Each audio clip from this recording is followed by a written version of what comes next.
Good afternoon. I'm John Miller, Deputy Commissioner for Intelligence and Counterterrorism of the New York City Police Department. With me, Police Commissioner Keechant Sewell, Chief of Detectives James Essig, Breon Peace, the United States Attorney for the Eastern District of New York, Mike Driscoll, the Assistant Director in charge of the FBI's New York office, John DeVito, Special Agent in charge, ATF. These are the partners who have been working with us from the first moment of this incident, and we have important information to transmit today. First, I would like to go to the mayor, live from Gracie Mansion.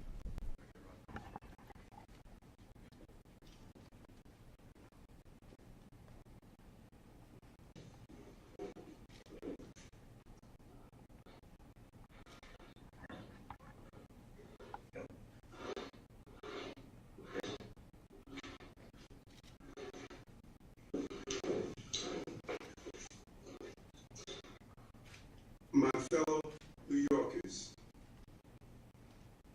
we got it. We got it. I cannot thank the men and women of the New York City Police Department enough, as well as our federal agents, our state police, our first responders, from the 9/11 operators to the various men and women from our medical professions. We got him. It said to New Yorkers, we want to protect the people of this city and apprehend those who believe they can bring terror to everyday New Yorkers. And I want to thank everyday New Yorkers who called in tips, who responded, who helped those passengers who were injured. 33 shots, but less than 30 hours later, we're able to say, we got it. Thank you, Commissioner, for your leadership. Job well done. And now, Police Commissioner of the City of New York, Keechant Sewell. Good afternoon, everyone, and thank you for being here. I am truly fortunate to stand here among these extraordinary investigators and federal partners to make this announcement. Moments ago, Frank Robert James was stopped on the street and arrested by members of the New York City Police Department. Officers, in response to a Crime Stoppers tip, stopped Mr. James at 1:42 p.m. at the corner of St. Mark's Place and First Avenue in Manhattan. He was taken into custody without incident and has been transported to an NYPD facility. He will be charged with committing yesterday's appalling crime in Brooklyn. I want to commend all of the investigators and analysts who took part in this all-hands-on-deck investigation. Literally, hundreds of NYPD detectives worked doggedly during the last 30 hours to bring this together. They did so in tandem with a vast number of our law enforcement partners, including those from the FBI NYPD Joint Terrorism Task Force, the ATF NYPD Crime Gun Intelligence Center, and the Regional Task Force led by the United States Marshal Service. We hope this arrest brings some solace to the victims and the people of the city of New York. We used every resource at our disposal to gather and process significant evidence that directly links Mr. James to the shooting. We were able to shrink his world quickly. There was nowhere left for him to run. I'd like to turn it over to Chief James Essig for details of the investigation.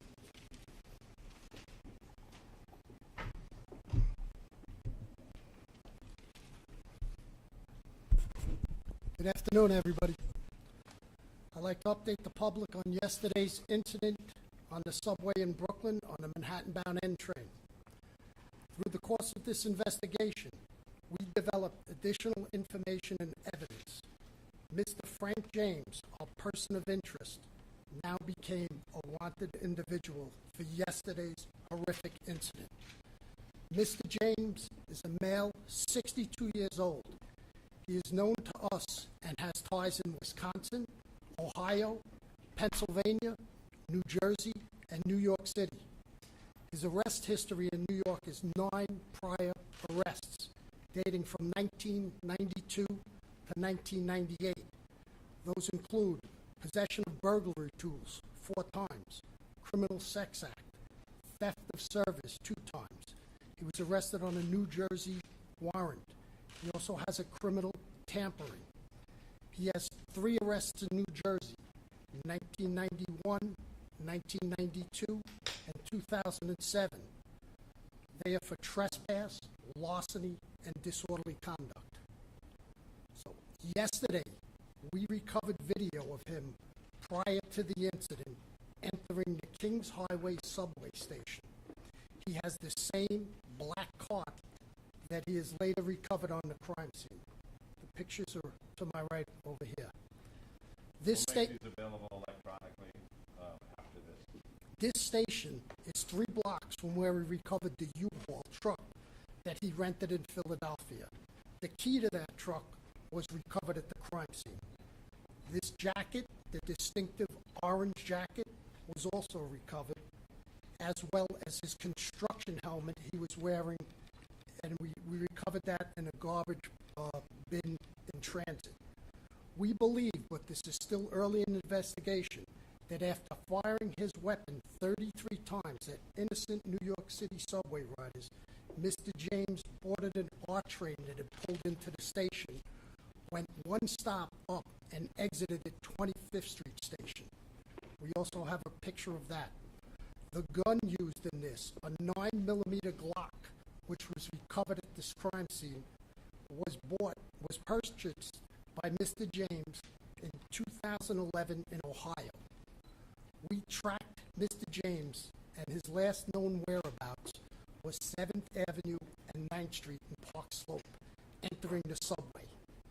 Minutes ago, thankfully, NYPD patrol officers from the 9th Precinct responded to St. Mark's and 1st Avenue, where they apprehended him without incident. This case was quickly solved using technology, video canvassing, and then getting that information out to the public.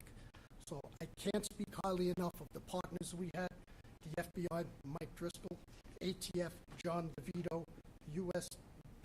District Attorney from Easton, Breon Peace, and the coordination and within the Detective Bureau, Tommy Galati from Intel, our Transit Bureau, our Patrol Services Bureau. Phenomenal job, less than 30 hours later to arrest this individual. So with that, I'd like to turn it over to Breon Peace.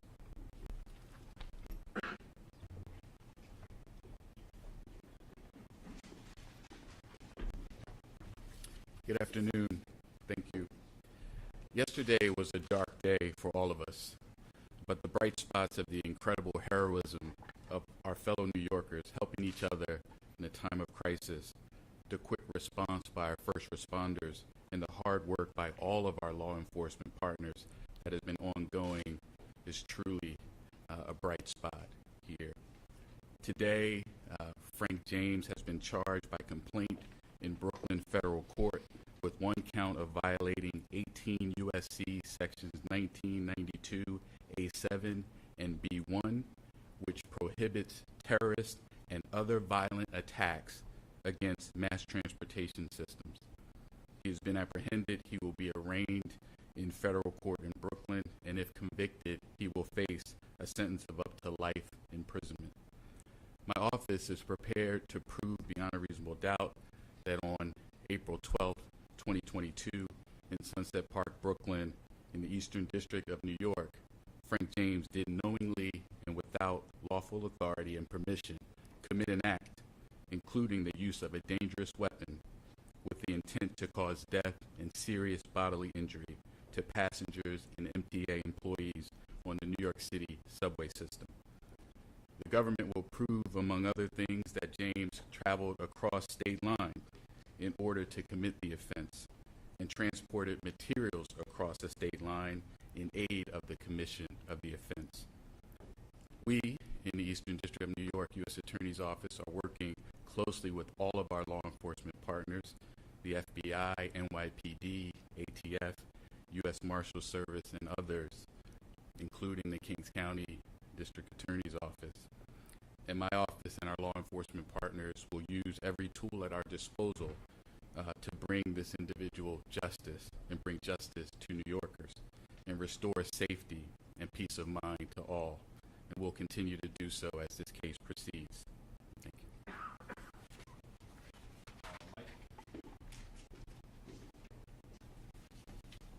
Good afternoon, and thank you all for being here today. As Mr. Peace just discussed, Mr. James is now facing a federal charge for his actions, a terrorist attack on mass transit. We have two ways that you can get in contact with us, because I want to be very clear that this is still an ongoing investigation. If you have additional information regarding Mr. James's activity, or if you have digital information, please reach out to us. Contact the FBI, 1-800-CALL-FBI, or you can provide digital media through fbi.gov/Brooklyn shooting. We need to hear from you so we can fully understand all the events that have occurred over the last 30 hours. It's crucial that we receive the assistance of the public as we piece this case together. There has been some reports that FBI holdings to date had a tie to Mr. James. I want to be very clear that to date we have found no record of an investigation of Frank R. James by an FBI office before the shooting yesterday. Reports that FBI's New Mexico field office previously investigated him are inaccurate. I want to thank our partners in this case, the NYPD, the ATF, the U.S. Marshals, and the U.S. Attorney's Office, and all the members of the FBI NYPD Joint Terrorism Task Force. We've had such a tremendous response from all of our partners in this case that have led us to this moment now. I also want to take a quick moment to highlight the work of the JTTF. I'm fortunate I get to work with them every day. It's truly an outstanding group of people, led by SAC Kerry Farley, who spearheaded this investigation. They've done an outstanding job on this, as they have every time New York has faced a threat of this nature. So thank you, and I'd like to turn it over to John DeVito from the ATF.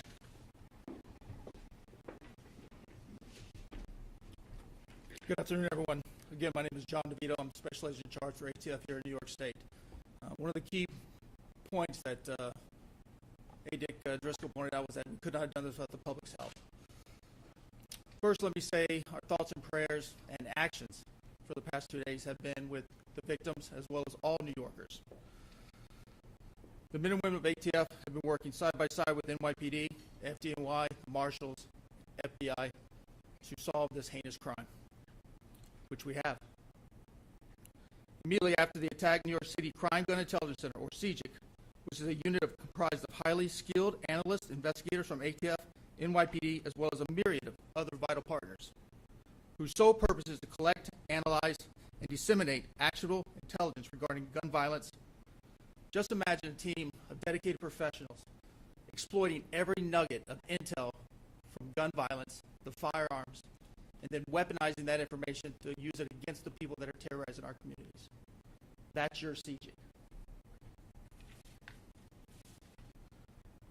The timeline on this gun's life spans 16 years in 5 states.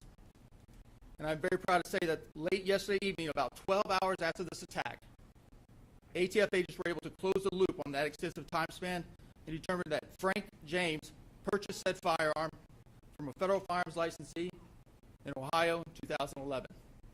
So essentially, we tied that gun, utilizing the shooting, to our target, and now we have our target in custody. Thank you. Okay, we're going to be, in that we've told you almost everything we have to say, able to answer some very limited questions. Tina. Can you tell us a little bit about the Crime Stoppers? There's reports they call themselves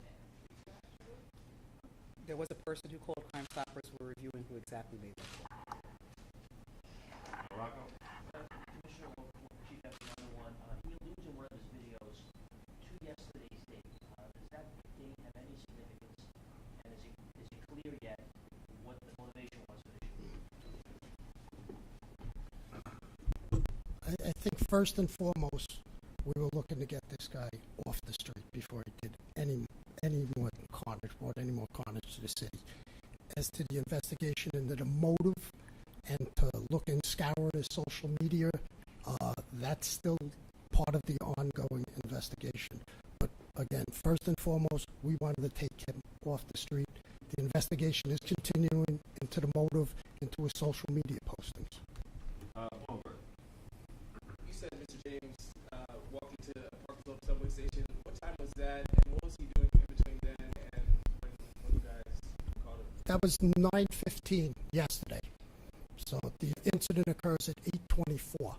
So he exited the 25th Street Station House shortly after 8:24. The R train pulls in. We catch him next going into a park slope on 7th Avenue and 9th Street at 9:15. And then we grab him today. But we had literally hundreds of detectives out scouring video throughout the crime scene and beyond. So this is 9 a.m.? Excuse me? 9 a.m. that he goes into Park Slope? Yes, that was him. Yesterday at 9:15. All right, Mark. And do you have any idea where he was previously today? Any ideas on his whereabouts? Was he being tracked in any way? Did he say anything when he was arrested? No, his arrest was just literally minutes ago. So we haven't even, he's just arrived at the precinct shortly. As to his whereabouts, that's part of the investigation. Detectives are out going through video canvases, and we're going to backtrack that, and that will take literally weeks. Katie. Two-part question. The first is, did the NYPD previous to yesterday's attack have any complaints, or did they look into any of the cameras being out, not just at 36th Street, but 45th and 25th? And additionally, is there any indication that Mr. James was going to do any more attacks in New York City? But We'll get back down the cameras. So you can answer the second part. yeah, as far as him doing any more attacks, that's again, that's part of the investigation. Our main focus was to take him off the street immediately. And do you know how? Go ahead. Do you know how he purchased the gun? If he had a criminal record? You can't have a felony conviction to purchase the gun, so he had no felony convictions. Okay, New York one. How are you? Hi. Has the mayor's security detail been returned to its typical size and scope? So we're not going to discuss that. Juliet Bob. Yes, can you take us from the Crime Stopper tip to the arrest? What happened in between? How was he located? And The Crime Stopper tip today? Yeah, go ahead, boss. Hey, Juliet. Good afternoon. Crime Stopper tip comes in, reports that the male is in the McDonald's on 6th Street and 1st Avenue in the 9th Precinct down on the Lower East Side, in East Village. Officers respond to the McDonald's. He's not in the McDonald's. They start driving around the neighborhood looking for him. They see him on the corner of St. Mark's and 1st, and they take him into custody. No incident and take him into custody. Did the NYPD do an audit of the cameras at subway stations just to make sure that they're all working in the future, so it would be easier to catch a person who does something like this? Yeah, so the camera systems in the subway system are not NYPD cameras. They're owned and maintained by the MTA. We have access to them. We do regularly look and see which cameras are working, which ones are not, but the responsibility for those cameras belongs to the MTA. Tony. You going to make the officers who made the apprehension available? Are you going to identify them for any special? Not at this time. If we do, we'll let you know. Rocco. For Chief Designee, Chief, in interviews that took place throughout the day yesterday with any of the surviving victims as well as people who were on the train, have you been able to glean anything about what he said or did on the train that yields a little bit more about his motivation, about what he intended to do? We have witnesses on the train who said he was sitting in the back corner of the second car, and he popped the smoke grenade. And we have one witness who says, what did you do? He goes, oops, and then he pops the two, brandishes the firearm, and fires 33 times. That we are in the process, and we are asking for anybody's help who is on that subway train or on that platform to reach out to the Crime Stoppers at 1-800-877-TIPS with any information. We're still looking for witnesses and anybody who has information who was on the scene. Okay, New York Times. Hi, can you tell us anything more about the Glock that this guy used? We heard initially that it had jammed. I know from what experts say that Glocks are exposed to do that. It's kind of one of the selling points of Glock. Can you tell us a little bit more about if that's the case or? Well, our crime scene is still processing that scene. It goes to the lab and they'll give us a report. It's still very early in the investigation for that. All right, Tony. All right. Okay, go